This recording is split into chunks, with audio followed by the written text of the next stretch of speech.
greet you all in the name of Jesus. Hallelujah. Hallelujah. Lift up your hand, wave it, wave it. Hallelujah. Hallelujah. Hallelujah. Hallelujah. Hallelujah. Hallelujah. Yes, ashimwe. Praise the Lord. Muraza kwihangana. You bear with me. Ndaza kujya nkoresha n'icyongereza. At times I'll be mixing with English. Kandi aba interpreter bacu and our interpreters ni multilinguistic. They are multilinguistics. Bashobora kuvuga indimi zose. They can speak Igifaransa, Icyongereza, Ikinyarwanda, English, French, you name it. Ruganda, you name it. Byose barabishoboye. Sibyo? Amen. Hallelujah. Hallelujah. Ariko turanezerewe. Are we happy today? Turanezerewe. Are we happy today? Zamura ikiganza cyawe niba unezerewe. Lift up your hand if you're happy today. Yes, ashimwe cyane. Praise the Lord. So it's another opportunity n'amahirwe n'umugisha udasanzwe to be in the presence of God. kuba mu bwiza bw'Imana nanone. This morning I'm so much delighted. Iki gitondo nari nishimye cyane rwose. I don't know how I can express it. Mu by'ukuri sinzi uko nabivuga. But what I can say ariko icyo navuga mu kuri is that God is good. Nuko Imana ari nziza. And God is good. Kandi Imana ni nziza all the time. Ibihe byose. And that is his nature. Kandi ako niko kamero ke. You cannot separate God. You cannot separate God ntabwo watandukanya Imana from being good. Kuba nziza na kamero kayo. God is good. Imana ni nziza. And that is his nature. Kandi niko kamero kayo nikwiri. Amen. Praise the Lord. Izina ry'Imana rihabwa icyubahiro. That is his speciality. Uwo nguwo niwo mwihariko we. Because men can be good. Nibyo abantu babeza koko. But in a moment of time. Ariko kandi rimwe na rimwe mu bihe. They just change. Barahinduka. Sometimes you wonder. Rimwe na rimwe ukibaza uti. This has been my dear friend. Uyu nguyu yari inshuti yanjye yakadasohoka. Has been my intimate. Yari inshuti yanjye yakadasohoka. How come that he has changed? Ese byagenze bite ko yahindutse mu buryo budasanzwe? Always remember. Ariko kandi bukiteka ko that he is a human being. N'umuntu abantu barahinduka. Only God. Ni Imana gusa rero. Who will never change. Udahinduka. That is why he is so special. Niyo mpamvu Imana idasanzwe. Glory be to the Lord. Icyubahiro kibi cy'Uwiteka. Hallelujah. Hallelujah. So I'm saying I'm so glad. Ndavuga ngo ndishimye bidasanzwe uyu munsi. Because I don't know how I can even say. Kuko sinzi uko nabivuga rwose. The favor that God has put on my life. Igikundiro Imana ashyize ku buzima bwanjye. I sometimes wonder what God has just based on. Nibaza icyo Uwiteka yanciye bikanyobera. But you know, because he's God. Ariko kandi Imana nyine ni Imana. He does not seek anybody's advice. Ntawe igisha inama niko bimeze. When he wants to do something. Iyo ishaka kugira icyo ikora. I tell you today, ndakubwira uyu munsi nkomeje. God is going to visit you. Imana igiye kugusura bidasanzwe. God is going to touch you. Imana igiye kugukoraho. And is not going to seek anyone's advice. Kandi ntawe igisha inama kuko irihagije. Praise the Lord. Icyubahiro kibi cy'Uwiteka. Because you are here at his own invitation. Kubera yuko uri hano kubw'umurariko wayo. So let me just sing a song. Reka ndirimbe indirimbo that says God is good. Ivuga ko Uwiteka ahebuje. That he is Jehovah. Kubera ko ari Yehova nyine. That is why you are called Jehovah. That is why you are called Jehovah. What do you say you will do? That is what you have done. And that is why you are called Jehovah. Jehovah Rapha. That is why you are called Jehovah. That is why you are called Jehovah. Oh, what do you say? What do you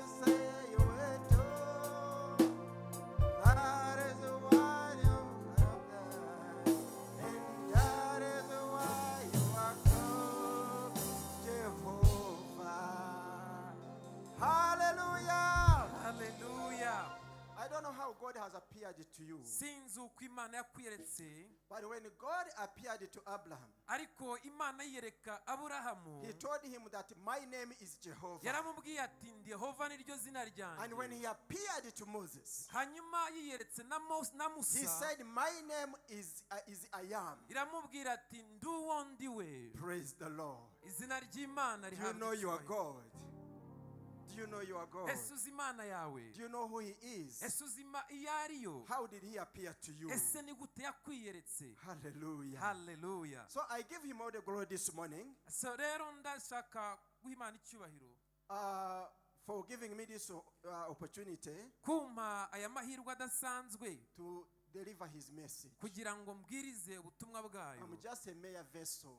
Njyewe ndi igikoresho gusa. And many times I don't even have words to say. Rimwe na rimwe nta nubwo mfite amagambo yo kuvuga. You know, I'm that person who is so calm. Njyewe ndi umuntu ukunda gutuza muri kamere. Perhaps you might say that man is so timid. Rimwe na rimwe ushobora kuvuga ati umuntu agira aratinya. But when I'm speaking on behalf of God, ariko kandi iyo mvugira Imana, I don't know where I gather the strength. sinzi ukuntu mbona imbaraga. One thing I'm sure of, icyo nzi neza nashidikanya, God spoke to Jeremiah Imana yabwiye Yeremiya iti that I want to use you. ndashaka kugukoresha. And Jeremiah was worried. kandi Yeremiya koko yari afite umutima uhagaze, But God said, ariko Uwiteka agira I'm ati the one who has appointed you. ni njyewe So wakwimitse.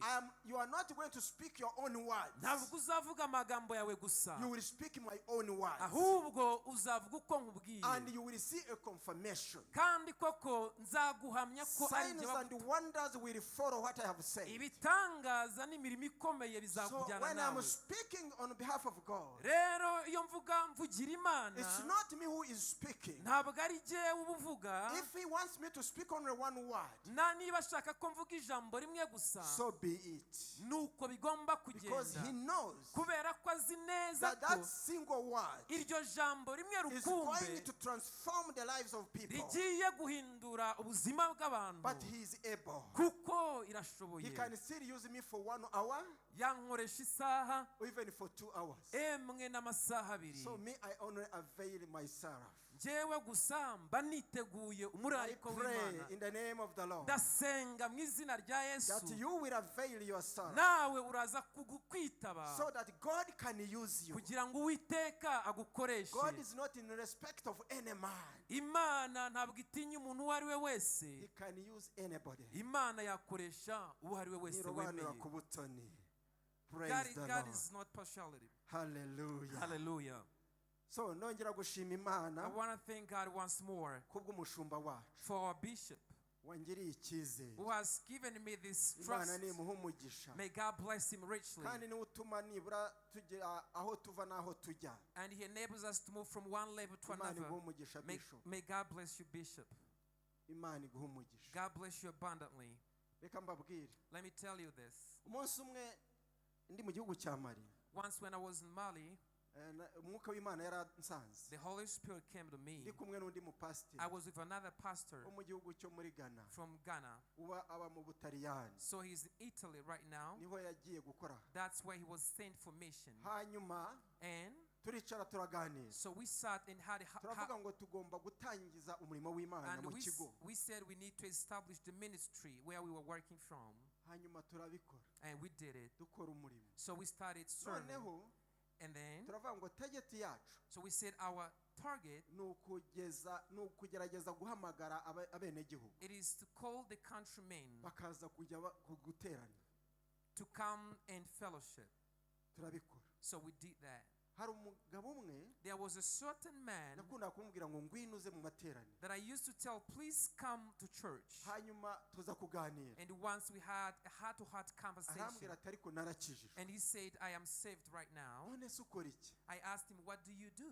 Ati ndasenga. And he said, I pray. Mu itorero se ukora iki? So what do you do in a church? Ati ndasenga. He said, I pray. Ati ariko pasiteri iyo aho agiye But when pastor is not around, njyana nawe I go with him. nkamufasha ishakoshi So I help him na Bibiliya. with his bag and Tukajyana. Bible. And then we go together. Hanyuma se mu itorero So what about in the ati church? naho ngaho bigeze nta handi biraba. So that's what we do. I haven't done anything other than that. So one day I told him, I want you to serve God. I want you to start preaching. And I told him, you go pray about it. And then Friday come over and preach to us. So when I told him, he was a little afraid. And then so he went and prayed about it. He came and started preaching. But let me rectify this. So he had never told me that I had preached in his church. But when I told him that, he went and prayed about it. Once he'd prayed, he came and started serving. That day, God used him. The Holy Spirit came upon him. So he prayed for people. People got healed. God revealed him many things, that people had problems. He prayed for them. Afterwards, they came to give testimony that God performed wonders. From that day forward, the following week, his pastor said, prepare and come to teach us. And then he preached. So people were marveled. From that day forward, pastor said, all the time, you'll be preaching, you'll lead the service, you won't sit on the chair just like that. Praise the Lord. So when the bishop gives us opportunity, you might not seem to understand, but something is built in ourselves. Something is transformed in ourselves. There is what God can do because the senior pastor has accepted and chosen us. So may God bless you. So we love you, Bishop. God bless you, Reverend. God bless you, Associate Pastors. God bless you, Deacons. God bless you all in different departments. May God bless your sons and daughters. We love you and pray for you. So I would like to rush. By 10 I'll be concluding. I would like us to go into today's message. We are going to read in the book Thessalonians, chapter 1, verse 5 and 6.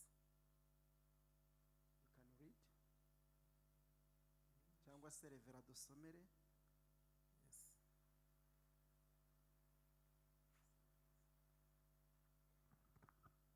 Hallelujah. First Thessalonians, Abatesalonike bambere, chapter 1, verse 5 to 6. umurongo igice cya mbere gatanu na gatandatu.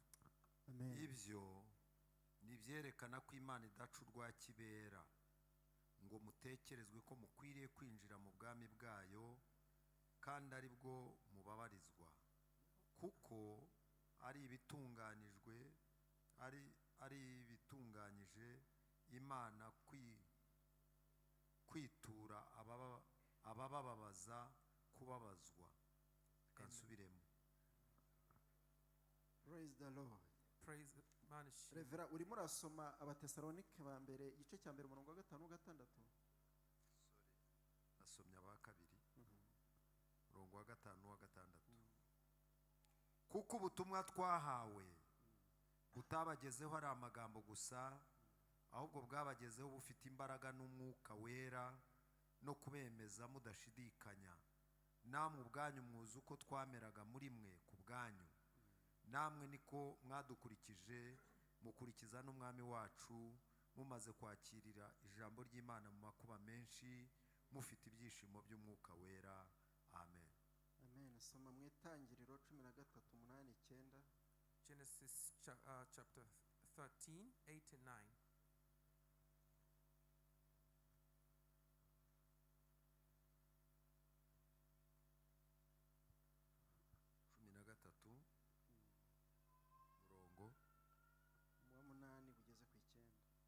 Aburahamu abwira Loti ati, he kubaho intonganya kuri jye nawe no kubashumba bacu, kuko turi abavandimwe.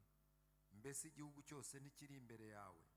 Ndakwinginze tandukana nanjye, nuhitamo kujya ibumoso nanjye ndajya iburyo, cyangwa nuhitamo kujya iburyo nanjye ndajya ibumoso. Amen. Amen. Erangiriza mu Baroma 12:2-3. Romans chapter 12, 2 and 3.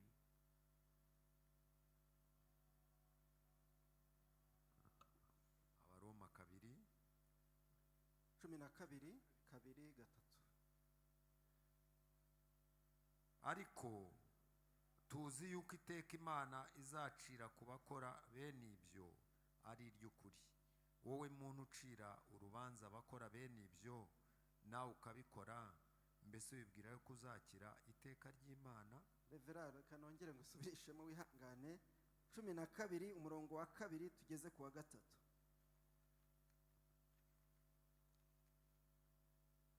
12:2 kugeza ku wa 3. Kandi nimwishushanye n'ab'iki gihe, ahubwo muhinduke rwose, mugize imitima mishya, kugira ngo mumenye neza iby'Imana ishaka, ari byo byiza bishimwa kandi bitunganye rwose. Ndababwira umuntu wese muri mwe, mbibwirijwe n'umwuka nahawe, mwe kwifata uko mutari, ahubwo mutekereze mwitonze, nk'uko Imana yagereye umuntu wese kwizera.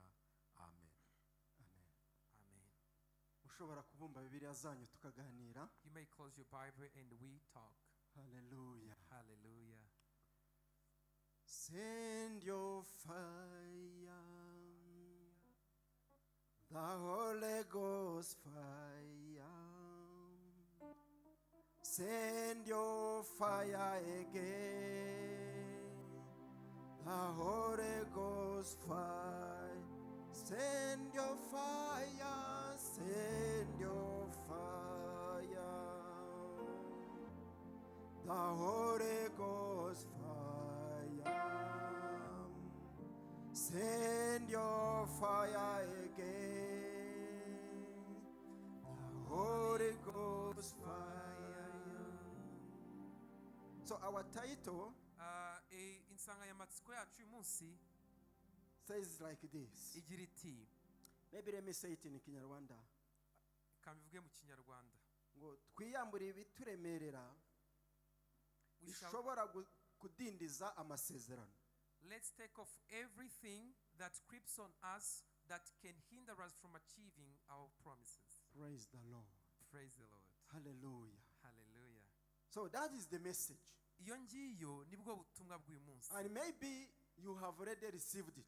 Ahari wenda wabyakiriye. And even if I close this Bible today, kabone nubwo nafunga Bibiliya, by this topic that I have introduced, hanyuma ni insanganyamatsiko nababwiye, I know you can go back home with something. Ndabizi neza nashidikanya yuko hari icyo muri butahana uyu munsi. But God is going to elaborate it. Ariko kandi Imana irarushaho And kubyumvikanisha. as God starts to expound on it, kandi Imana nitangira kurushaho kubisobanura, I know you are going to understand it more. Ndabizi neza nashidikanya yuko uri busobanukirwe kurushaho. God has seen you and me. Imana yakubonye je nawe. And has seen that there is something that is heavy on you. Kandi yabonye yuko hari ibituremereye. There is something that is troubling your spirit. Habonye yuko hari ibiremereye umwuka wawe. There is something that is causing anxiety. hari biteza impagarara. But today, this morning, ariko kandi muri iki gitondo, God is coming to you. Imana irakuzaho. He's saying that you must take it off. Iravuga ati ukwiye kwiyambura. You must put it aside. Ukwiye kubishyira ku ruhande. Because there are things that God promised. Kubera yuko hari ibintu Imana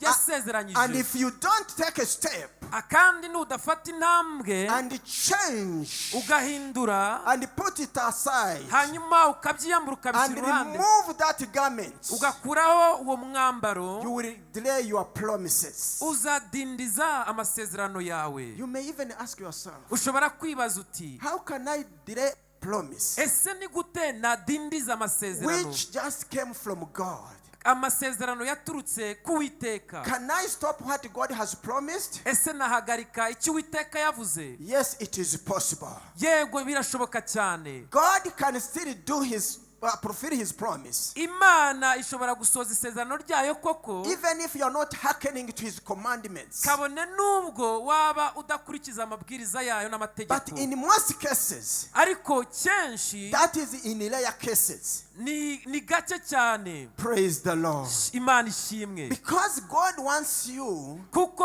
Imana iragusaba ko to play a certain role. Hari uruhare ugira, So that once you have taken a step, kugira ngo numara gutera intambwe, once you have demonstrated that you are obedient, umaze kugaragaza rwose ko wubaha, then he will come in and perform a miracle. Imana izaza gukorera igitangaza. Praise the Lord. Izina ry'Imana So rihabwa. don't just fold your hands Rero wifunga amaboko gusa and think that God is going to do everything for you hanyuma ngo utekereze Imana izagukora byose without your intervention, wowe nta ruhare ubigizemo, without your role, wowe ntacyo ukoze, without doing anything. ntacyo ukoze. That is not the plan of God. Ntabwo nguwo ari umugambi The w'Imana. principle of the kingdom of God amabwiriza y'ubwami bw'Imana is that you must do something nuko hari icyo usabwa so gukora that God can also fulfill what he said. kugira ngo Imana isohoze isezerano ryayo, Because God wants to work with you. kubera yuko Imana ashaka ko mukorana. You know, Jesus said Kristo yagize ati that I work ndakora and my Father works ndetse na data and we aracyakora, work together. turakorana. So God works with someone. Imana rero ikorana He n'umuntu, does not work in isolation. ntago ikorera Praise the Lord. Imana ihabwa I icyubahiro. want to challenge you this morning ndashaka kugira ngo nguhinyuze that you will examine yourself.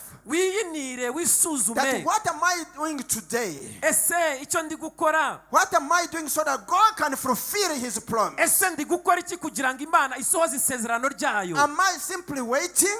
Ese ndategereje gusa? Praise the Lord. Izina ry'Imana rihabwa When icyubahiro. Elijah was somewhere, Eliya yari aho yarari, he was just lamenting. yararimo He yiganyira, was grumbling and murmuring. yararimo yiganyira afite agahinda. Praise the Lord. Imana ihabwa Just icyubahiro, complaining.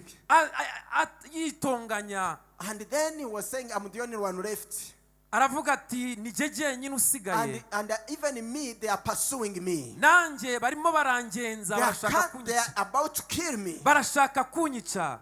God said, no. Imana iti hoya siko You are not bimeze, the only one being left. ntabwo ari wowe wenyine There are usigaye, some others. ahubwo hari abandi But the only n'ibikiye. problem for you, Ahubwo ikibazo ufite you gusa are only seated there.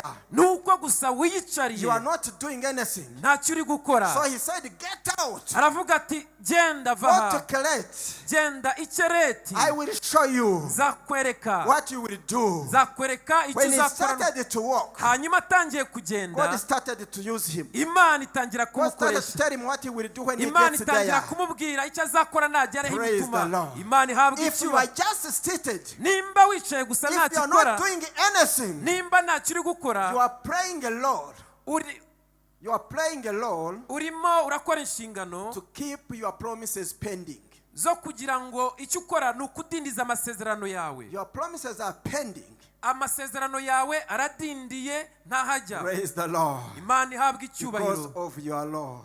kubera yuko uruhare rwawe ruri Hallelujah. Imana ihabwa icyubahiro. You see, Urabona, we are all in expectation of miracles. twese tuba twiteze We ibitangaza, want all to be rich. twese turashaka kuba abakungu We cyangwa want abakire, all to drive with. twese turashaka gutwara imodoka z'ibitabashwa. Praise the Lord. Imana ihabwa icyubahiro. But that one is already done. Ariko ibyo ngibyo byararangiye, God has already prepared that for you. ibyo ngibyo yabiteguye kera. You need to start walking towards your destiny. Ahubwo ukwiye kwitegura, You need to walk towards that point. ukwiye kugenda werekeza ku cyo Imana yaguteguriye. Praise the Lord. Imana ihabwa icyubahiro. Hallelujah. When Hallelujah. you see people having jets, Iyo ubonye abantu bafite when you indege, see people building skyscrapers, iyo abantu bubaka ibitabashwa it's n'amazu not akomeye, because they were born with those jets, ntabwo izo ndege abantu but bazivukanye, they realized a secret ahubwo bavumbuye ibanga that they must do something ko hari icyo bakwiye gukora which will translate into that that potential. Kizatuma bashyikira amasezerano y'Uwiteka. Praise the Lord. Imana ihabwa icyubahiro. Hallelujah. Hallelujah. So I tell you, ndakubwira nkomeje, God does not want you to remain the same. Imana ntabwo ishaka gukomeza Even kuba today, emwe n'uyu munsi, as I speak, nimara kuvuga, I pray that God will touch you. ndasenga ngo Imana I pray that igukoreho, God will visit you. ndasenga ngo Imana I igusure, pray that God will promote you. ndasenga ngo Imana I pray ikuzamure, that God will transform you. ndasenga ngo Imana iguhindure, That you will not remain the same. utaza gukomeza Give a kukomeze. big applause to the Lord. Amashyi menshi ku Uwiteka. Hallelujah. Hallelujah. We have read in the scripture Twasomye mu cyanditswe, that when Paul wrote to Thessalonians, twasomye Pawulo yandikira Abatesaloniki, he just told them yarababwiye ati, that you know murabizi neza our ko gospel, ubutumwa bwacu which was delivered to you, bwabahawe, which was brought to you. ubwabazaniwe. Hallelujah. Hallelujah. In fact, verse 6 has said, verse 6, umurongo wa 6 wagize uti, that is the same, that's why you imitate us. niyo mpamvu mukwiye kudukurikira, That's why you follow us, niyo mpamvu mukwiye kugera ikirenge mu as cyacu, you also follow Christ. nk'uko natwe twakurikiye Paul was Kristo. telling them about this gospel. So yari arimo ababwira iby'ubutumwa He knew bwiza, that when he received the gospel, yari abizi adashidikanya igihe yakira it umwuka was wera, the gospel of power. bwari ubutumwa It was bw'imbaraga, the gospel that makes miracles. bwari ubutumwa buzana It ibitangaza, was the gospel that puts a smile on the face. bwari ubutumwa butuma umuntu aseka amwenyura. Today, uyu munsi when you meet a born again, iyo uhuye n'umuntu wakijijwe, you wonder, uribaza rimwe na rimwe, which kind of gospel did this person receive? ese uyu muntu yabwirije nande? Did he receive the gospel that was spoken in power? Ese yakira ubutumwa bwavuzwe mu mbaraga, Or it was this gospel that was only spoken in words? cyangwa bwari ubutumwa bw'amagambo masa? The gospel we have received, dear brethren, ubutumwa bene data twakiriye is not a gospel of words. ntabwo ari ubutumwa bw'amagambo It's a masa, gospel of power. ahubwo ni ubutumwa bw'imbaraga, It's a gospel of action. ni ubutumwa butuma dukora, It's a gospel of transformation. ni ubutumwa buzana It's impinduka, a gospel of growth. ni ubutumwa bw'umwuka wera. Praise the Lord. Imana ihabwe icyubahiro. Hallelujah. Hallelujah. We don't want dwarfs in the church. ntabwo dushaka abantu b'ibikuri basikigingiye. Praise the Lord. Imana ihabwe We want icyubahiro, people who are growing ahubwo turi abantu from one level to another bakomeza gukura in different aspects. mu buryo bwose ndetse no mu Clap nzego. for the Lord. mukomere Imana If amashyi you are nimba desiring mubyumva. to grow, nimba ushaka gukura if you are koko, desiring to grow, nimba wifuza gukura, give a big applause to the amashyi Lord. menshi ku Uwiteka. Hallelujah. Hallelujah. So Paul said, Bibiliya igira iti, you Thessalonians, mwebwe you Batesaloniki, very well know murabizi neza that ko the gospel, our gospel we brought to you, ubutumwa twabazaniye did not come only in words, ntabwo ari ubutumwa bw'amagambo but gusa, it came in power. ahubwo bwazanye imbaraga, And it came in the power of the Holy Spirit. kandi bwaje bushyigikiwe And n'umwuka wera, above all, kandi igisumbye it ibyo came with assurance byaje rwose bufite igitsikamutima, that you may not have any doubt. kugira ngo mutagira gushidikanya uko ariko When he kose. was writing to them, arimo abandikira, most of them were quitting. benshi barimo bacika intege You know, babivamo. Paul was so marveled. Pawulo yaratangajwe cyane. You know, Thessalonians is one of the churches Abatesaloniki ni itorero rimwe who received the episodes of Paul. bakiriye inzandiko nyinshi za Pawulo. And so when he was writing to them, rero arimo he abandikira, was appreciating their faith. yari arimo abashima kwizera kwabo, Because before they believed, kubera yuko mbere yuko bizeye, you know, they were worshiping idols. mbere baramyaga They ibigirwamana, had no connection with Almighty God. mbese nta busabane bwimbitse bagiranaga But when n'Imana. they received Jesus, ariko bakiriye Kristo they were on fire. bahindutse imiriro. I pray that you will be on fire. ndasenga ngo uyu munsi uhinduke umuriro. You know, the church of Christ must be on fire. itorero rya Kristo rikwiye guhinduka umuriro. That's why he sang this song that God send fire. niyo mpamvu hari uwavuze ngo Imana yohereje umuriro. God send fire. Imana yohereje umuriro, The Holy Ghost fire. umwuka So when w'umuriro. you catch fire, iyo rero ufashwe ukongejwe you n'umuriro, will be different. uzaba umuntu utandukanye. When Jesus was about to leave, kandi igihe Kristo yaragiye kugenda, one of his main concerns imwe mu mpungenge ikomeye yari afite was that when the Son of Man comes back, ese umwana w'umuntu nagaruka, will he still find fire azasanga umuriro mw'itorero mu bantu still burning? ucyaka. That was his concern. iyo ngiyo yari impungenge. His concern was not material things. impungenge ntabwo yari ibifatika. You see, God is still patiently waiting. So Imana iracyategereje, but is waiting for you and me, ariko iragutegereje je that nawe, we should be on fire kugira ngo tube umuriro, for his second coming. kugira ngo twitegure kuza kwe kwa kabiri. The church of Christ today itorero rya Kristo has delayed so much, ryaradindiye cyane, has diverted so much. bavuye mu by'ukuri. You know, it is just moving towards the materialistic things. ikihari nuko abantu bashaka kujya ku bintu cyane. That's where they are focusing. niho batumbere intumbero These are yabo. the things that God has already promised. ibi ngibi ni ibintu Uwiteka And yadusezeranije. let me tell you, reka mbabwire iki a nkomeje, man can lie, umuntu ashobora but kubeshya, God is faithful. ariko Imana niyo kwizerwa.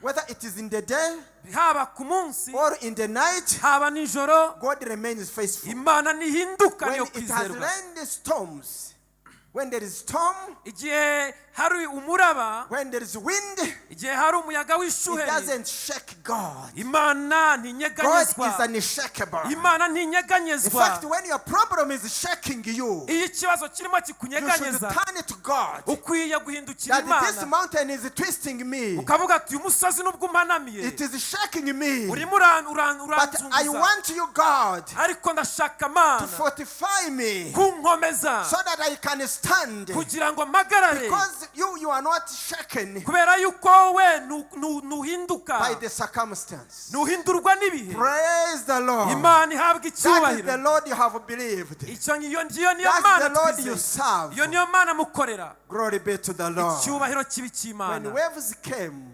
When waves came in the sea, iyo igihe imiraba yaje mu nyanja, Jesus reminded them Kristo that why yarabibukije, don't you have faith in me? ese kuki mudafite kwizera muri njyewe? Praise the Lord. Imana ihabwa icyubahiro. I pray in the name of the Lord ndasenga mu izina rya that Yesu you will catch fire. ko uri buze gukongezwa That n'umuriro. the Spirit will fill you. Mwuka wera aragukongeza You will kuzuye, not be the same. ntabwo uza kutaha uko When you are waje. called to come to the church, igihe wahamagaye kuza mu you will itorero, be running like somebody on a motorcycle, uzajya ugenda nk'umuntu uri kuri moto kuko because you wakongejwe. want to take the blessing. uze ufate umugisha wawe. Hallelujah. Imana ihabwa I icyubahiro. pray ndasenga cyane, that God will transform your mind uyu munsi Imana iraza guhindura so imitekerereze that you yawe, become like a child in the kingdom. kugira ngo ube umwana w'ubwami. Glory be to the Lord. icyubahiro kibi So he cy'Uwiteka. told the Thessalonians hanyuma abwira Abatesalonike, that you people, mwebwe the Abatesalonike, God you have believed, Imana the mwizeye, gospel you received, is ubutumwa bwiza the mwakiriye gospel of power. ni ubutumwa bw'imbaraga. Why are you backsliding? ese kuki murimo musubira Why inyuma? are you quitting? kuki murimo muva mu byizerwa? Praise the Lord. Imana ihabwa icyubahiro, Because they were going through the turbulence. kubera yuko barimo baca mu kaga n'amajune, They were going through challenges. barimo baca mu bibagerageza They byinshi, started to wonder, batangiye kwibaza bahagaritse umutima, has God changed? ese koko Imana yarahindutse? Is still God the same? ese Imana ni yayindi tuzi? That's why God has brought this message today. niyo mpamvu Imana yazanye ubu That butumwa, take off anything that is hindering your promises, kuraho ibikuremerera byose, so that God can manifest. kugira ngo Imana ibashe kugaragara mu buzima God has bwawe. never changed. Imana ntiyahindutse na But busa. sometimes rimwe na rimwe we are far away from Him. tuba turi kure yayo. Let me tell you, reka mbabwire iki the hand nkomeje, of God is not too short. ukuboko kw'Imana ntabwo ari kugufi, And He can heal any sickness. yakiza uburwayi ubwo ari bwo bwose. His ears are not deaf, amatwi ye ntiyapfuye that He cannot hear. ngo inanirwe When you kumva. go on your knees iyo and upfukamye you pray, hanyuma ugatangira pray gusenga, in Kinyarwanda, ugasenga mu pray Kinyarwanda, in English, ugasenga mu pray in Cyongereza, the power of the Holy Spirit. ugasenga mu mbaraga Robo z'umwuka sentere wera, more yatala. Rekonda robo manenekea. Praise the Lord. Imana ihabwa icyubahiro. All these kind of languages. Indimi zose. God is listening. Imana irumva. And he knows what you want from him. Kandi izi icyo uyisaba ni. His ears are not deaf. Amatwi ye ntiyapfuye. And his hand is not too short. Amaboko ye ntabwo ari magufi. But today, this morning, ariko iki gitondo God has sent me to you Imana yanyohereje that you take off anything ukuraho ibikuremerera that byose is hindering you from bikudindiza accessing your promises. kugira ngo ugere ku masezerano yawe. Praise the Lord. Izina ry'Imana rihabwa I don't icyubahiro. know why Sinzi impamvu God gave me this message. Imana yampaye ubutumwa I by'umwihariko. prepared with these scriptures we have read. Narateguye ibi byanditswe. But one scripture of these Thessalonians, ariko kandi kimwe muri ibyanditswe I by'Abatesalonike received it in a dream. nacyakiriye mu nzozi. I received it in a dream. nacyakiriye mu nzozi. And it was on a Thursday.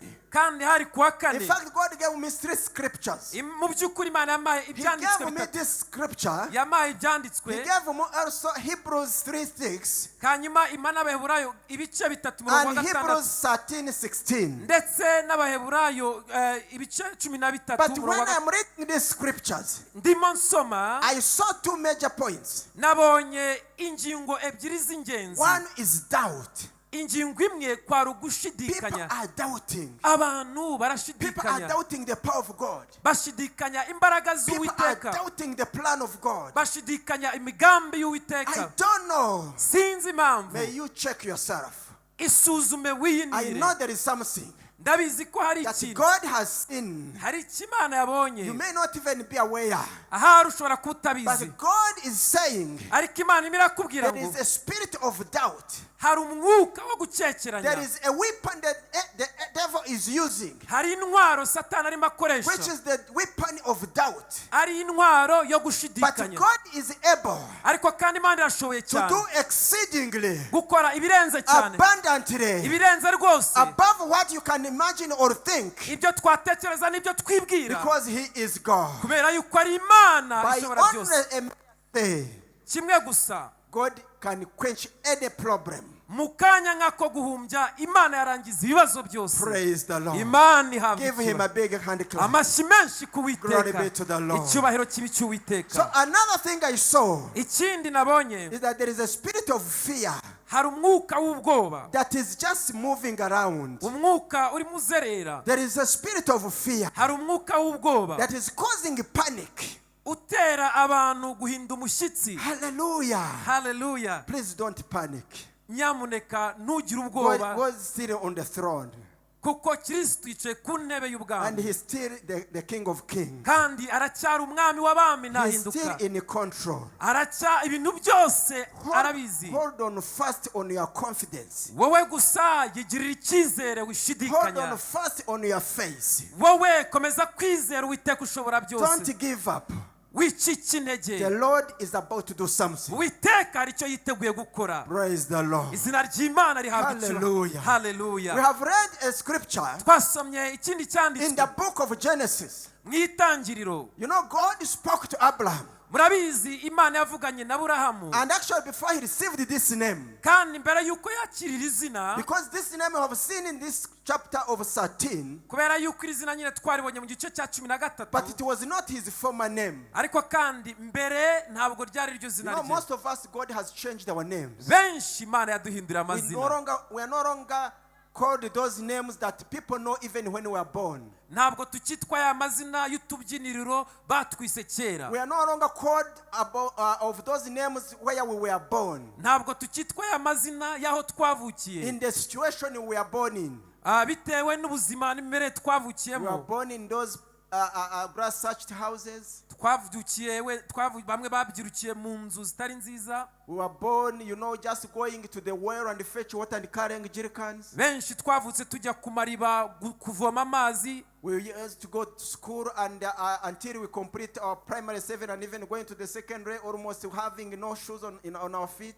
kenshi twanyuze mu buzima bukomeye tukajya ku ishuri rimwe na rimwe nta nkweto Praise the Lord. ariko Imana ihabwa Those are the icyubahiro. names God has changed. Ayo ni amazina Uwiteka yahinduye. These things my children don't know. Hari ibintu abana banjye ntibabizi wenda. They don't know how you can go into a forest Ntabwo bazi bumva ukuntu wajya mu to ishyamba collect firewood. kujya gutashya. And then the suns are pricking you. Hanyuma amahwa akakujomba. You know, you come when you have the scars on your legs. Hanyuma ukaza wuzuye ibikomere ndetse rimwe na rimwe n'inkovu. Praise the Lord. Ariko Imana ihabwa Glory be to icyubahiro. God. Icyubahiro kibi We cy'Uwiteka. thank God who gave wisdom Turashima Imana yaduhaye ubwenge. to the whites Yahaye ubwenge abazungu so nako. that they can learn how to weave these clothes. Kugira ngo bige gukora imyenda. Because some of us, you would describe us by these scars I'm talking about. Kubera yuko bamwe tubaye tutambaye imyenda inkovu zagaragara. And then you know this one was born in the village. Hanyuma ukavuga ati uyu nguyu yavukiye mu cyaro ntabwo But today you cannot know. Ariko uyu munsi ntabwo Because wabimenye. God has covered me. Kubera yuko Uwiteka God yaradushe. covers us in His garment. Uwiteka yadushe mu He myambaro covers ye. us in His glory. Uwiteka yadushe mu cyubahiro When cye. you see me, Iyo umbonye you see Christ.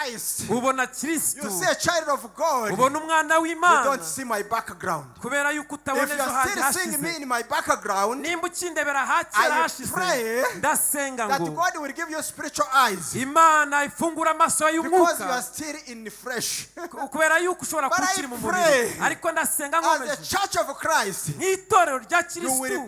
be always in the spirit. Iteka ujya uguma mu So that you mwuka. can always have fellowship with Jesus. Kugira ngo ukomeze kujyana If you are ubusabane na not in the Yesu. spirit, Ubaye utari mu you mwuka. cannot be with Jesus forever. Ntabwo abana na Kristo But iteka. brethren, church of God, Ariko bene data torero I ry'Imana. pray that you will be with Christ in the spirit forever. Ndasenga ngo ugume mu mwuka hamwe na That's Kristo. where God wants you. Icyo ngicyo ni Imana ishaka. Give a hand clap to the Amashyi Lord. menshi ku Uwiteka umwami Praise the w'abantu. Lord. Izina ry'Imana rishyirwe So God hejuru. has changed the name of Abraham. Imana yahinduye izina rya And when Aburahamu. He changed that name, Kandi ikirihindura, before He changed that name, mbere y'uko ihindura rya zina He rye, had given him conditions. yari yamuhaye amahame He n'amabwiriza. said, get out of your country. Yaramubwiye ngo siga igihugu cyawe. Get out of your kinsmen.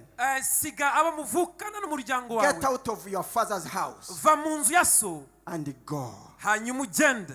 When we read verse 4 Iyo usomye ku murongo wa 4 of that chapter of 13, nyine muri icyo gice cya 13, no, chapter 12 verse 4, ibice 12 umurongo wa 4 Itangiriro. I guessed is that place. Praise the Lord. Ndizera ko ari aho ngaho. Anyway, let me just continue because of the time. Reka nkomeze kubera gucunguza uburyo umwete. Glory be to the Lord. Icyubahiro kibi cy'Uwiteka. You know, the Bible says Bibiliya igira iti that this man Abraham, uyu mugabo when he Aburahamu left his country, asiga igihugu he cye left and also was with Lot. yajyanye na Loti ntiyagiye wenyine. When you go to the other verse, Hanyuma tugeze ku kundi murongo, the Bible says Bibiliya igira iti he left and also left with his wife Sarah, but also with Lot. yajyanye n'umufasha we Sarayi ariko ajyana na Loti nanone. So he had listened to the voice of God. Yari yumvishe ijwi ry'Uwiteka. And he responded positively. Kandi asubiza yizeye rwose neza. But when he started to walk, Ariko atangiye kugenda, he said God has promised nice things. aravuga ati Imana yansezeranyije byiza. He said he's going to take me to another nation Agiye kuntwara mu kindi gihugu that is different from my nation. gitandukanye naho nakomotse. Even if I am rich, Kabone nubwo ndi umukire, I was so troubled. nari mfite ibibazo. You know, sometimes people are so mistaken Rimwe na rimwe abantu baribeshya. that God calls those who are poor. Imana ihamagara abakene. No! Sibyo habe na gato. Abraham was so rich.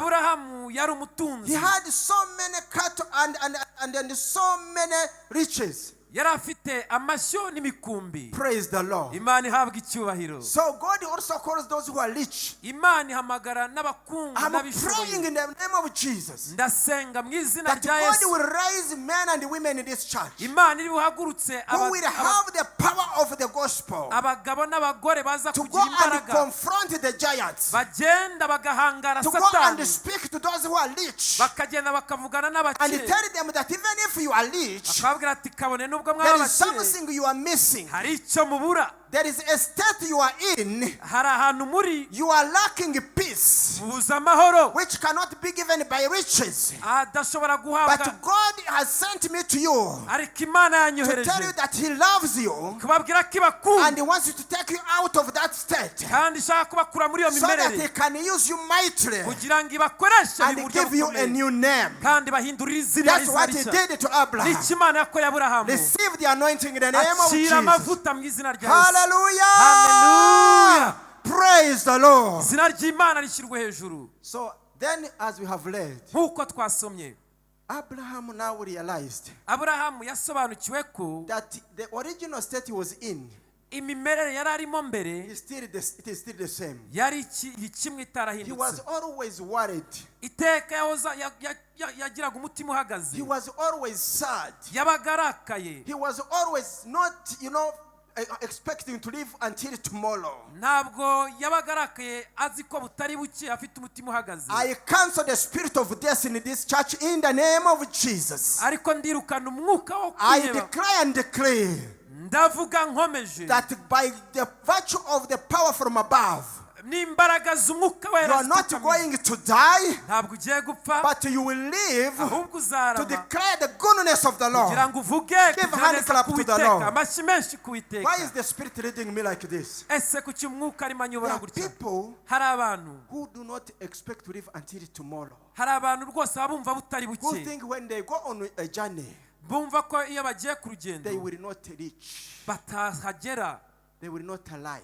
batagerayo. That's not your portion in the name of Jesus. ntabwo wari umugabane wawe mu So izina rya Abraham Yesu. was still having worries, Aburahamu yari agifite ibibazo, yibaza byinshi. and above that, uretse ibyo there was quarrels, hari intonganya, there was conflict hari amakimbirane n'amatiku in the family. mu muryango. And so hanyuma the Spirit of the Lord came upon him again, umwuka w'Uwiteka aramusanga nanone, and then he told him, aramubwira ati you have to do something. ukwiye kugira icyo ukora. And so Abraham approached Lot. hanyuma Aburahamu yegera Loti, I said, why should we continue quarreling? aramubwira ati ese ni ukuki twakomeza kugirana Why should there be amakimbirane? some strife among us? kuki dukwiye gukomeza kugirana amakimbirane? Is the whole nation not before us? ese igihugu cyose nikiri imbere yacu? Today, he said, today, uyu munsi I want you to choose. ndashaka ngo I uhitemo, want you to take off. ndashaka ngo I uhitemo, want you to decide ndagira ngo wiyemeze what you need. icyo ukeneye. What do you need in life today? ukeneye iki mu buzima So bwawe? when he asked Lot, abajije Loti, Lot said, Loti agira ati it's fine. nta kibazo, So what do you want? urashaka iki? There was a debate.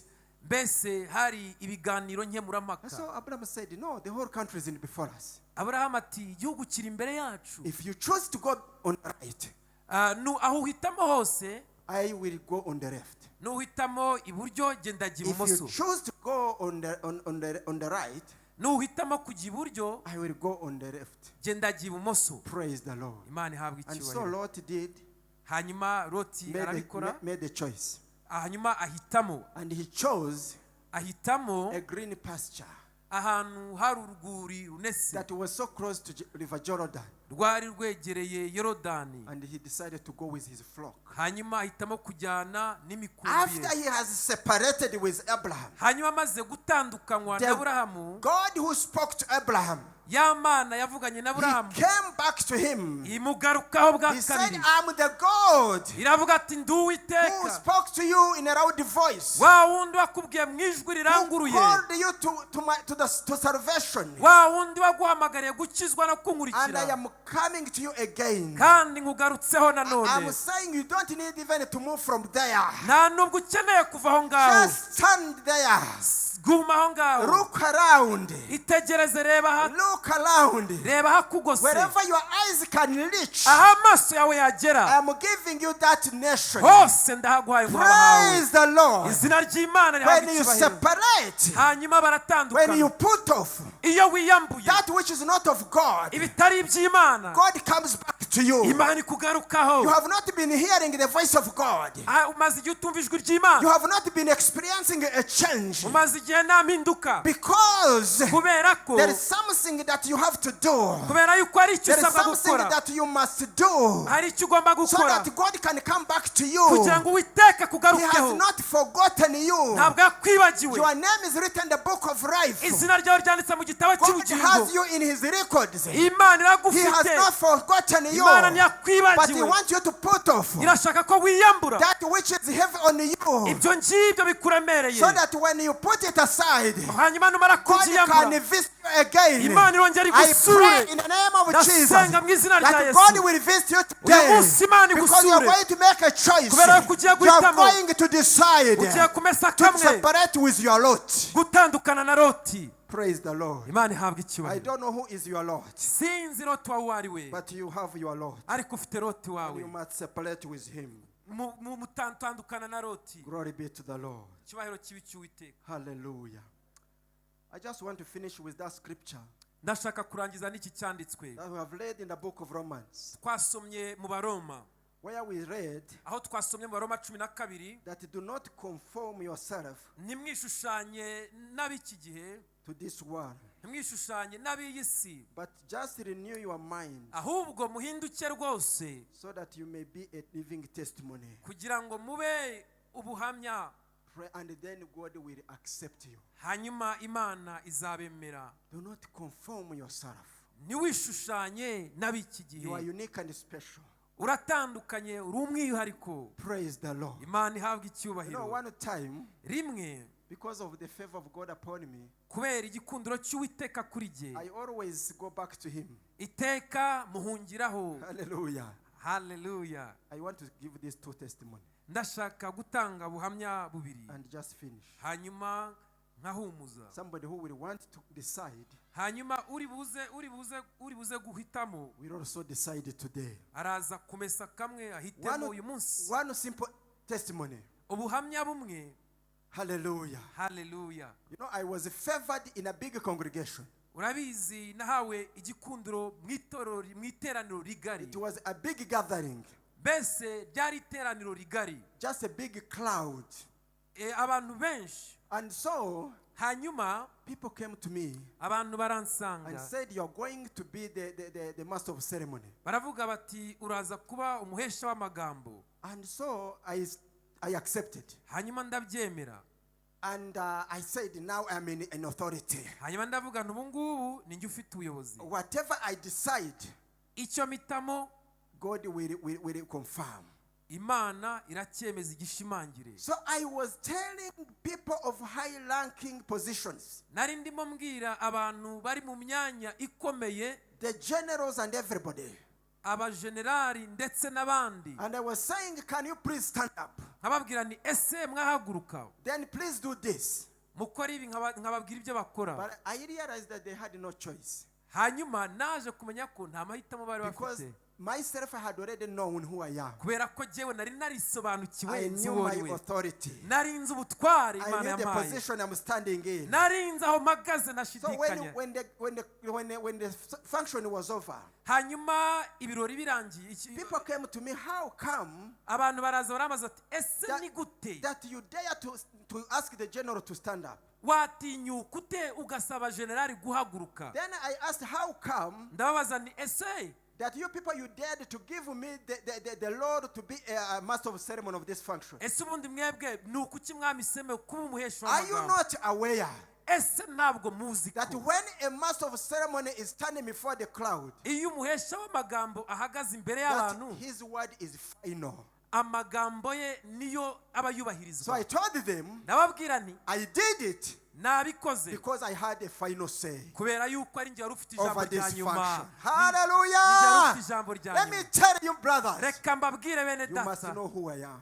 who you are. Ukwiye gusobanukirwa uriwe. You are not ordinary. Ukwiye kwisobanukirwa So do not conform yourself wikwishushanya to n'abandi the bantu. standards of this world. Wikwishushanya n'imikorere y'iyi To si. those who are just, backbiting, and you are also sitting in those coffers. Kuri abo ngabo bavuga basebya abandi, hoya. You are not the same. Ntabwo uratandukanye, You are special. uri umwihariko. Give yourself a hand clap. Mwikomera amashyi. Glory be to the Lord. Icyubahiro kibi cy'Uwiteka. The second testimony I want to tell you. Ubundi buhamya bwa kabiri.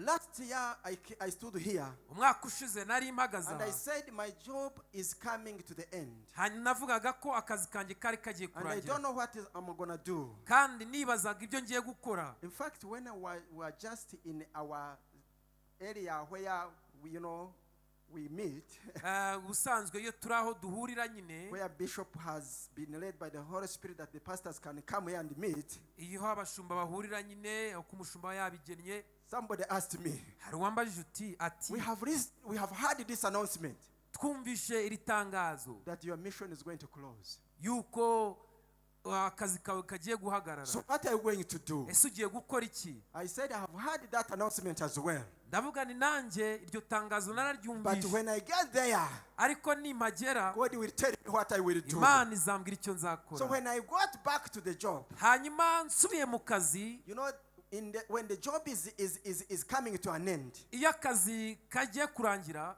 people are just not behaving the same way they behave. Abantu imyitwarire yabo irahinduka bagakora. People tend to be so close to their supervisors. Kenshi bakunda kwiyegereza abayobozi babo. People tend to show that they are the ones who know more. Akenshi bakigaragaza ko aribo bashoboye, And that was happening. Kandi ibyo bibaho. So when it was happening, hanyuma ibyo ngibyo bibaho, abantu ariko bigenda. There was one friend of mine. Hari inshuti yanjye imwe, and she spoke with my supervisor. Hanyuma avugana n'umugenzuzi cyangwa se n'umuriye. And said, John is a pastor. Aravuga ati uzi ko John ari umupasiteri. Then this supervisor of mine, hanyuma uwo wari umuriye mu kazi, he said, I don't know. Aravuga ati simbizi.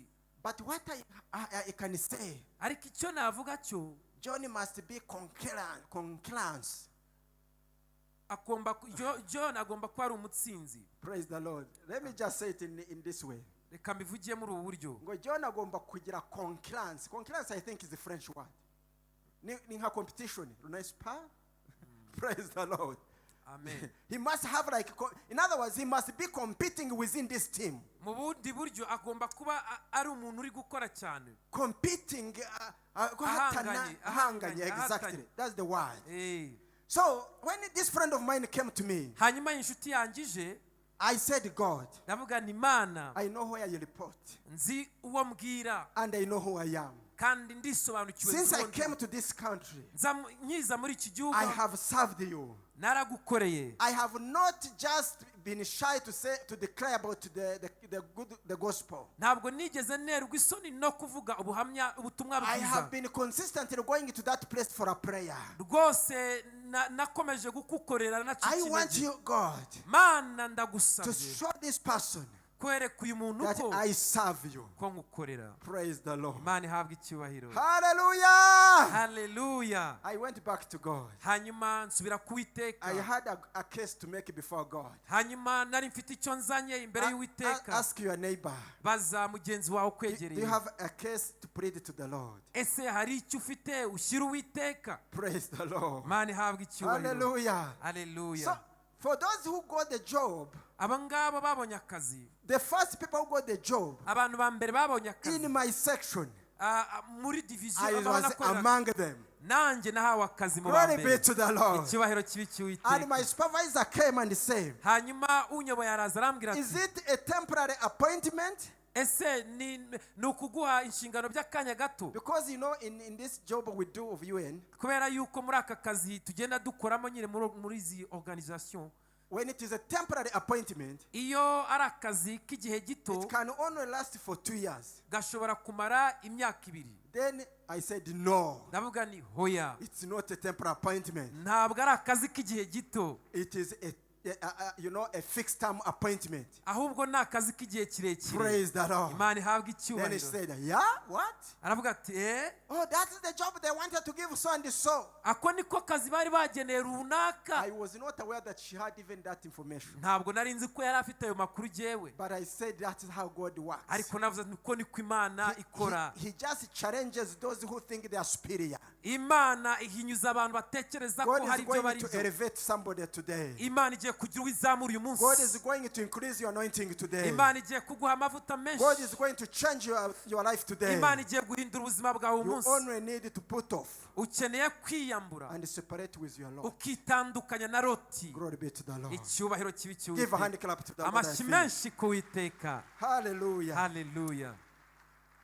So at this juncture, So ahangaha rero we have just finished. turarangije, But ariko those who have anointing above me, kandi abafite amavuta ari hejuru y'ayanjye they will come and prophesy over your life baraza babahanurire, bahanura ubuzima bwanyu and declare kandi bature a new beginning in your life, itangiro rishya ku buzima that you bwawe. may become different. uzaba umuntu udasanzwe God is utandukanye. opening a new door. Imana iramo irafungura urugi God rushya. has prepared a new season, Imana iramo irafungura urugi rushya but He n'imiryango, wants to start with those who are ready. ariko irashaka gutangira Glory be to n'abiteguye. the Lord. Icyubahiro kibi But I cy'Uwiteka. want to call those who want to give their lives to the Lord. So ndashaka abashaka kwakira Kristo bakamuha ubuzima If bwabo. there is someone Nimba hari uhari who wants to give his life or her life to the Lord, ushaka guha ubuzima bwe kuri Kristo, this guha is Kristo, your opportunity. aya ni amahirwe yawe adasanzwe. Hallelujah. Hallelujah. Imana iguhe umugisha. God bless you Uzamura ikiganza cyawe, as you lift up your hand, uza kwinjira mu mugambi as you w'Imana, come into the plan of uza God, kwinjira mu cyubahiro as you cy'Imana, come into the glory of uza God, kwinjira mu masezerano as you come y'Imana, into the promises of kuko God, Imana igufitiye kado uyu because munsi. the Lord has a special Zamura ikiganza gift. cyawe nabo uhari, Lift up your hand if you're Imana there. igushimira kandi ikugirire neza. May God bless you Hari uhari abundantly. bene data, Are you there? tugiye gusenga So we're Imana. about to pray. Ufite kumva Imana yavuganye nawe, If God has spoken to you and you've been reka zamura touched, ikiganza. lift up your hand if you're there. Zamura ikiganza. Lift up your hand. Zamuka ku birenge byawe. Stand up. Kindly stand up if you have. Stand up on your feet niba uhari. Ni- Niba uhari uhagarare ku maguru yawe. If you're still there, kindly stand up And we pray. so that we may tuguze kugusengera. Praise the Lord. Imana ihabwe icyubahiro. Mwikomere mu mashyi cyane. Amashyi menshi. Niba ntawe uhari, If you're not there, Imana nibaha umugisha mwinshi may cyane. God bless you richly. Ndagira ngo nsubize gahunda ku muyobozi wa gahunda, So I would like the ariko moderator to ndagira take ngo over. nakire Mama Bishop But before I do that, I would like to welcome our ahanure bishop kugira ngo imbaraga zari zitsikamiye itorero, so that she may prophesy that the powers overpowering ibyari the biremereye church, imitima y'abantu, things that were overwhelming people, Imana ibivaneho mu izina may rya God Yesu. take them away. Imana ibahe umugisha cyane. God bless you all. Amen. twongera Imana yacu amashyi, Mighty hands clap to the Lord once more. twerekezeho ibiganza umukozi w'Imana, Imana imuha umugisha. Stretch your hands, the servant of God. May God bless him a lot. Hari ibintu dukwiriye kwiyambura There are certain things we need to take off kugira ngo Imana isohoze isezerano yatubwiye. so that God may fulfill his promise upon our lives. Ntitwishushanye n'ab'iki gihe, Let us not conform to the world of today, kuko twebwe tutari ab'isi. for we are not of the world.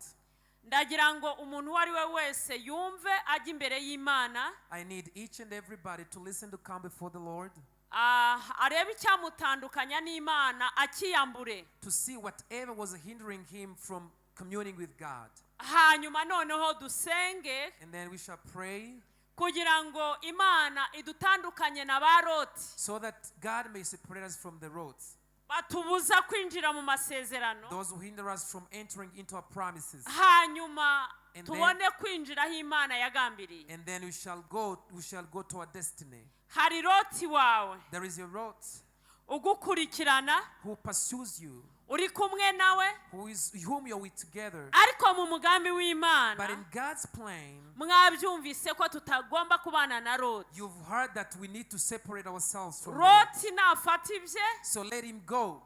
Loti najya he, Lord should live nawe Imana igushyira mu kibanza gikwiriye. And may God bring you to the right place. Kugira ngo isohoze amagambo yakubwiye. So that he may fulfill his promises. Kugira ngo isohoze amasezerano yaguhaye. He may fulfill his promises. Weho ufite Loti. If the Lot is still there, ndagira ngo uhaguruke utandukane nawe. So separate yourself from him, from Lot. Lot ashobora kuba ari uri ku kazi. Lot might be at work.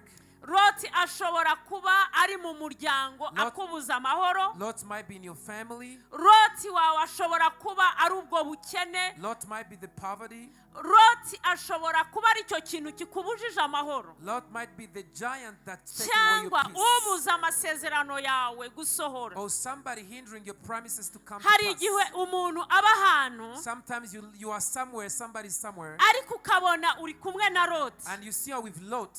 Ukananirwa kugenda. And you fail to move forward. Kuko Lot aguca intege. Because Lot weakens you. Kuko Lot atemera kujya mu kibanza cyawe. Lot stops you from reaching your destiny. Ndagira ngo duhaguruke. I would like us to stand. Kugira ngo dusenge Imana. So that we may pray to God. Idutandukanye na ba Lot. To separate us from the Lots. Itugeze mu masezerano yacu. And to usher us into our promises. Mwisi yacu. Into the promises. Uko yabikoreye Aburahamu. As he did to Abraham. Natwe ibidukorere. He can still do the same. Birashoboka ko umuntu yabona ko ugiye gupfa cyangwa ugiye ari habi. It is possible that people may see you dying, your life is coming to the end. Imana yo mu ijuru. But the heavenly Father. Isohoza ijambo ryayo nkuko mubizi. He's always after his word. Nahumye. Even the dry place. Habona umugisha. It can bring blessings. Kubw'isezerano. Because of the promise.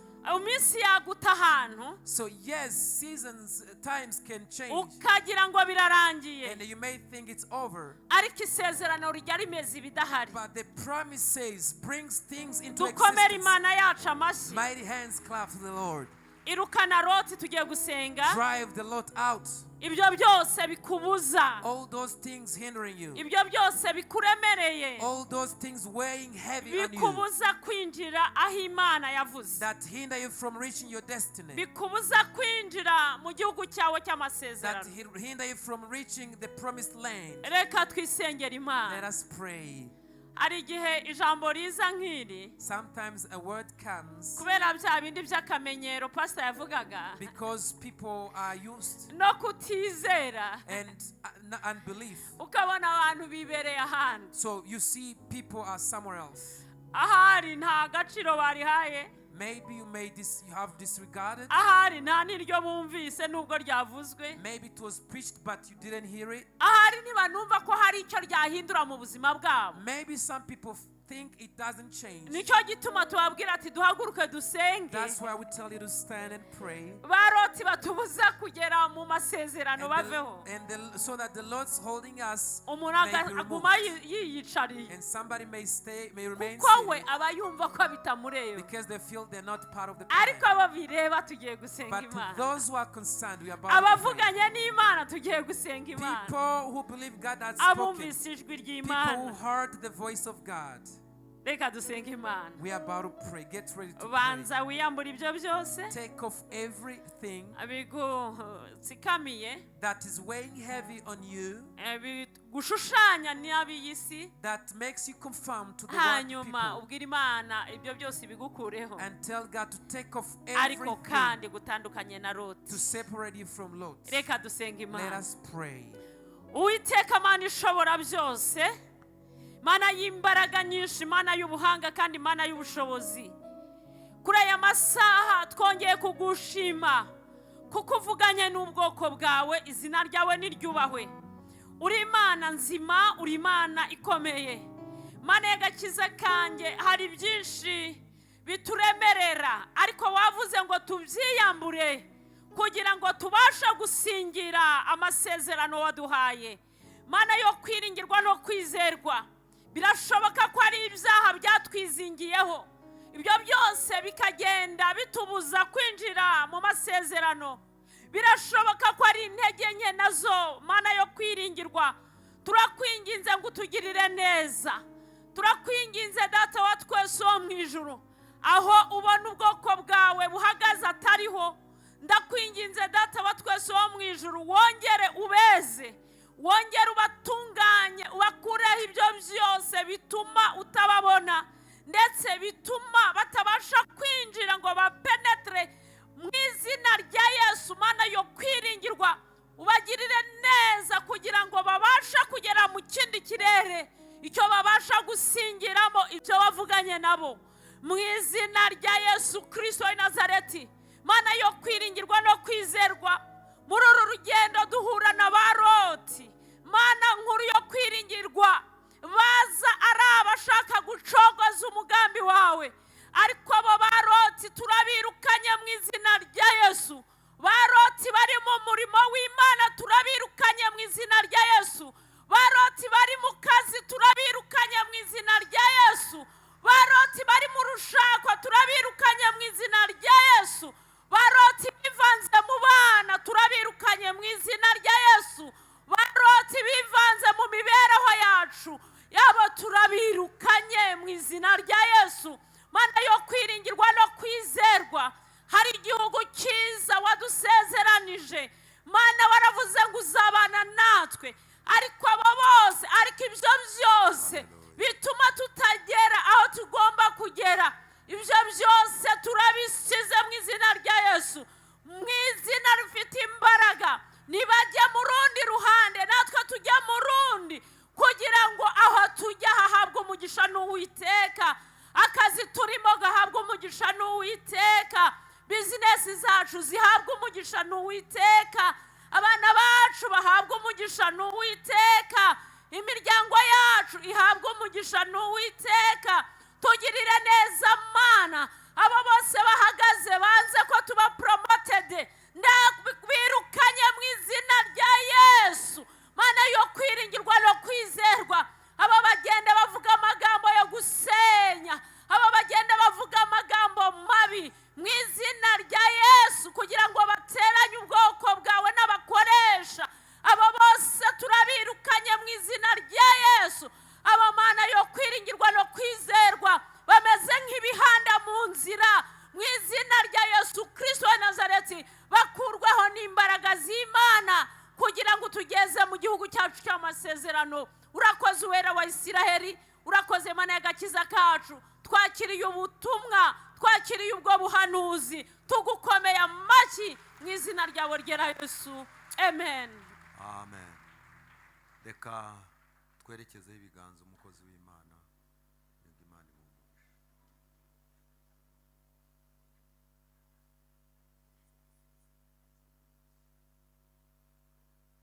Reka twongeye dukomere Imana amashyi kandi. Aya ni amatangazo tugiye kubabwira, kandi tuba tugira ngo umuntu wese ayumve neza, abone uko azakora ibikwiye kuba bikorwa byatangajwe. Tuributsa abantu ko hano haba burakeye cy'amasengesho ya Twibature mu gitondo cya kare saa 11 kugeza saa 12:30, abantu bagiye mu kazi. Turaritse abantu bose rero bumva bakeneye gusenga ayo masengesho ngo bajye baza. Atangira kuwa mbere agasoza kuwa gatandatu. Hanyuma turamenyesha nanone abakristo bose ko kuvejo, kugira ngo twarabitangaje, twarabivuze, twongere tubisubiremo, kuvejo kuwa mbere dufite amasengesho ngaruka kwezi, amasengesho yo kwiriza ubusa, amasengesho yo kubana n'Imana, tuzayatangira ejo saa 3.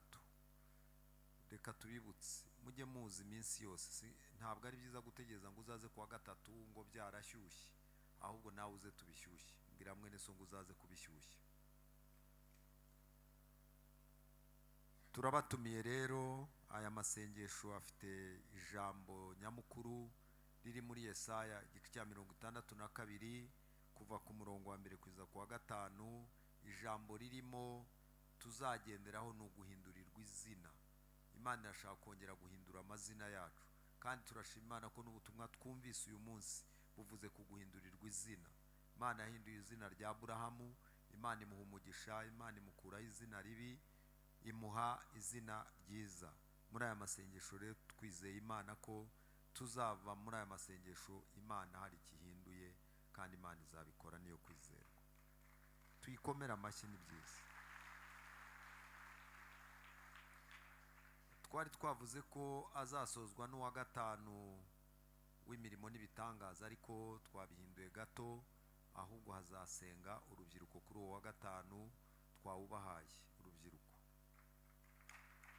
urubyiruko ruba rukomye amashyi menshi.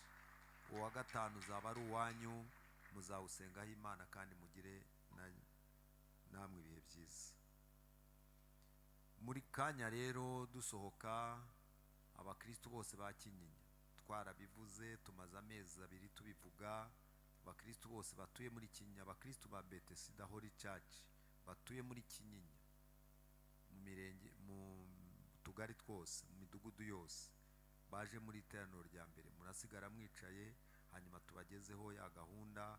Biraza kwihuta kugira ngo tuze no kwinjira mu iteraniro rya kabiri. Turabasabye ntihagire ugenda atabikoze. Ubwo ugenda icyo kora wenda ntitwamubuza, twabivuze, twareka akagenda, ariko nawe ubwo ntabwo yaba akiri mu mubare w'abakristo dufite ba BETHESDA Holy Church. Tubasabe rero mwe muhari kugira ngo iri tangazo naryo ryo kurema amaserire, murabizi ko ari ngombwa, muze kubikurikiza neza.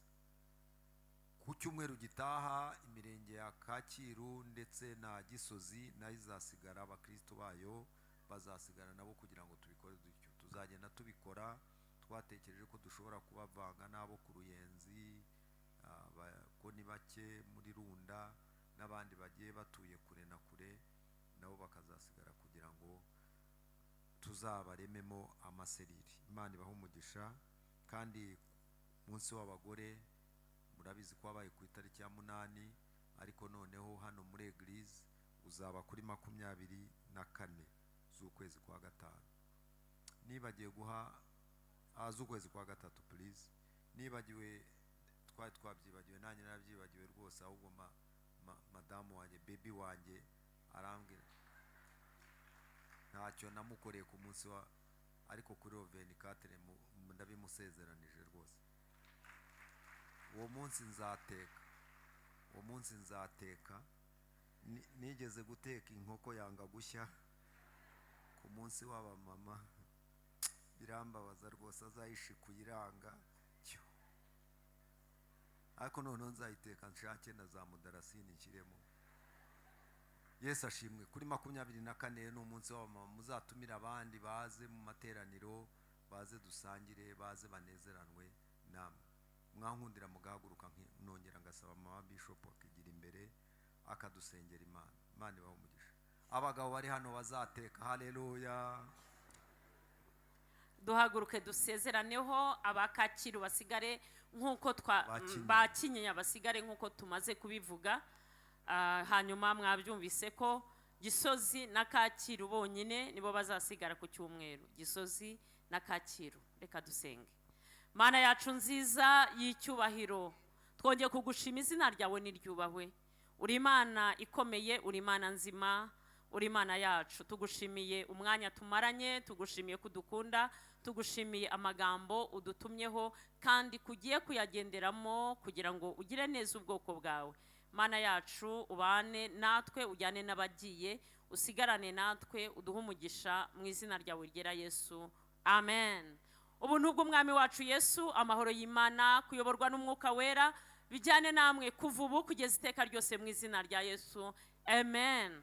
Mujyana amahoro ya Kristo, Imana ibagire neza. Hanyuma abandi musigare hano vuba kuko hasigaye iminota 30. Ibyo byose turabikora muri iyo minota kugira ngo bibe birangiye. Murabizi ko hari irindi teraniro. Imana ibagire neza. Mube mwicaye, mwebwe abakinyinya mube mwicaye, abandi basohoke bihuse, ndetse abakinyinya mwigira imbere vuba, mwigira imbere hafi. Mureke kujya kure, nimuze kugira ngo tubikore vuba twihuse, tutaza gukerereza iteraniro rya kabiri. Mwihute. Turabinginze ngo nimwigire hino kugira ngo tubikore vuba twihuse. Mwigire hino, abasohoka namwe abakinyinya bari mu iteraniro rya mbere, mwigire hino.